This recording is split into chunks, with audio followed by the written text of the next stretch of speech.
میں مبارکباد پیش کرنا چاہتا ہوں تونسہ شریف کی خانقاہ کو کہ آج ماشاءاللہ حضرت خواجہ اللہ بخش تونسوی علیہ رحمہ کا عرس مبارک ہے۔ تو دنیا میں جہاں جہاں چشتیہ سلسلے کے ماننے والے، چاہنے والے ہیں اور تونسہ شریف سے پیار کرنے والے ہیں، ان کو ہماری جانب سے 92 نیوز کی جانب سے اور ہمارے اسکالرز کی جانب سے دل کی عطا گہرائیوں سے مبارکباد۔ بات یہ ناظرین کہ بر صغیر کے معاشرے میں تصوف اور خانقاہوں کا کردار انتہائی اہم ہے۔ یعنی حضرت خواجہ معین الدین چشتی رحمۃ اللہ علیہ سے لے کر آج تک یہ جو چشتی خانقاہیں ہیں یہ بہت کردار ادا کر رہی ہیں۔ انہی خانقاہوں میں ایک عظیم خانقاہ تونسہ شریف کی ہے، اور آج اسی عظیم خانقاہ کے ایک روشن ستارے جنہیں زمانے نے کتب مدار کہا، آج بنیادی طور پہ ناظرین ہم ان کا تذکرہ پاک کرنے جا رہے ہیں۔ یعنی حضرت خواجہ اللہ بخش تونسوی علیہ رحمہ کا تذکرہ پاک ہوگا۔ آپ کی پیدائش تونسہ شریف میں ہوئی، ظاہر ہے آپ سجادہ نشین ہیں۔ حضرت خواجہ گل محمد تونسوی علیہ رحمہ کے صاحبزادے ہیں۔ شاہ محمد سلیمان تونسوی المعروف پیر پٹھان رحمۃ اللہ علیہ کے پوتے تھے۔ آپ رحمۃ اللہ علیہ تونسہ شریف میں تقریباً 52 سال تک مسند نشین رہے۔ خواجہ اللہ بخش تونسوی کی ولادت 1241 ہجری میں ہوئی۔ خواجہ اللہ بخش تونسوی رحمۃ اللہ علیہ کی جب عمر تعلیم حاصل کرنے کی ہوئی ناظرین، تو آپ کے دادا جان حضرت شاہ محمد سلیمان تونسوی علیہ رحمہ نے مولوی محمد امین رحمۃ اللہ علیہ کے سپرد آپ کو کر دیا۔ آپ نے مولوی محمد امین علیہ رحمہ سے قرآن پاک کی تعلیم حاصل کی۔ اس کے علاوہ آپ نے مولوی محمد امین علیہ رحمہ سے فارسی نظم، عربی، صرف و نحو اور علم حدیث کی تعلیم حاصل کی۔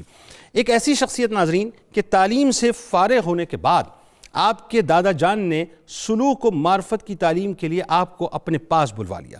حضرت خواجہ اللہ بخش تونسوی علیہ رحمہ ابتدائی عمر میں نہایت شان و شوکت کے ساتھ زندگی گزارتے تھے۔ بہت توجہ سے اس بات کو سنیے گا ناظرین، ایک ٹرننگ پوائنٹ ہوتا ہے جو انسان کی زندگی میں آتا ہے، اسی طرح کا ایک ٹرننگ پوائنٹ آپ کی بھی زندگی میں آیا۔ وہ کیا ہے ذرا سنیے کہ آپ بہت ہی شان و شوکت کے ساتھ زندگی گزارتے تھے، بہت ہی خوبصورت لباس پہنتے تھے، حسین لباس پہنتے تھے، مہنگا ترین لباس کا آپ کو شوق تھا، اور جو سواریاں تھیں وہ بھی بڑی مہنگی ترین آپ استعمال کرتے تھے۔ یعنی ہوتا یہ تھا کہ جو زندگی تھی وہ بہت ہی دوسرے انداز سے گزر رہی تھی۔ لیکن وہی بات ہے کہ جب آپ کو آپ کا اصلی مقام مل گیا، جب آپ کو آپ کے اپنی اصلی مقام کی طرف بلا لیا گیا، جب آپ کو اس راہ کا مسافر کر دیا گیا کہ جس راہ پہ آپ کو چلنا تھا یا جس راہ کے لیے آپ کو تیار کیا گیا تھا، تو معاملہ یہ ہوا ناظرین کہ آپ ایک پرانی ٹوپی پہنتے تھے، آپ نیلا تیبند باندھتے تھے اور معمولی سے کپڑے آپ زیبتن فرمایا کرتے تھے۔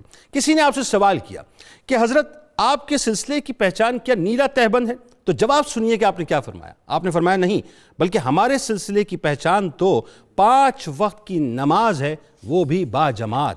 یہ جملہ ناظرین ایسا ہے کہ اگر آپ کی شخصیت کو سمجھنا ہو تو صرف اس جملے سے آپ شخصیت کو سمجھ جائیں گے کہ آپ کا کردار کیا ہے اور کیا کچھ آپ نے دنیا کو ڈیلیور کر دیا۔ دادا جان حضرت خواجہ محمد سلیمان تونسوی علیہ رحمہ نے بچپن سے ہی آپ کو نماز روزے کا پابند بنا دیا تھا۔ عمر کے ساتھ ساتھ عبادت و ریاضت میں مزید دلچسپی بڑھتی گئی۔ آخری جملے ادا کر رہا ہوں کہ ایک مرتبہ حضرت سید پیر مہر علی شاہ علیہ رحمہ نے اپنی مجلس میں اللہ بخش تونسوی علیہ رحمہ کے بارے میں فرمایا کہ خواجہ اللہ بخش رحمۃ اللہ علیہ کی نظر میں اہل دنیا کی ذرہ برابر بھی وقت اور قدر نہ تھی، وہ بے حد غریب نواز تھے۔ اور کیوں نہ ہو ناظرین، غریب نوازی کے تو سلسلے سے تھے، تو فرماتے ہیں کہ بے حد غریب نواز تھے، دنیا داروں کو بہت حقیر سمجھتے تھے، بے مقدار سمجھتے تھے، اور اس معاملے میں خواجہ اللہ بخش رحمۃ اللہ علیہ کے برابر کوئی فقیر دیکھنے کو اور سننے کو نہیں ملا۔ اور ایک جملہ ادا کرنا چاہتا ہوں ناظرین کہ آپ کے خاندان کی تو ویسے بڑی برتری، بڑی فضیلت، اور ظاہر ہے تونسہ شریف کی بڑی فضیلت ہے، لیکن حضرت خواجہ شمس الدین سیالوی علیہ رحمہ کی مجلس میں ایک مرتبہ آپ کے اوصاف کا ذکر ہوا۔ اب خواجہ شمس الدین سیالوی علیہ رحمہ آپ کو پتہ ہے حضرت شاہ سلیمان تونسوی علیہ رحمہ کے خلیفہ ہیں۔